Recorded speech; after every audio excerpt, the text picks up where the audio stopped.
صوبائی حکومت کی جانب سے صوبے میں گندم، یوریا، چینی، آٹے کی اسمگلنگ کی روک تھام کے لیے ہنگامی اقدامات کیے جا رہے ہیں اور اس سلسلے میں کسی کے ساتھ کوئی رعایت نہیں برتی جائے گی۔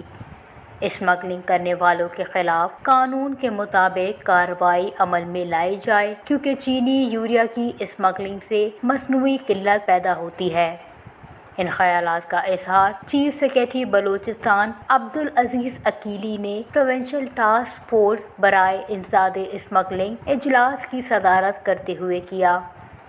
اجلاس میں ایڈیشنل چیف سکریٹری داخلہ صالح محمد ناصر، سکریٹری انڈسٹریز محمد اکبر، سکریٹری خوراک مجیب الرحمان، کمشنر کوئٹہ سہیل الرحمان بلوچ جبکہ کسٹم کے نمائندے ڈویژنل کمشنرز نے بذریعہ ویڈیو لنک شرکت کی۔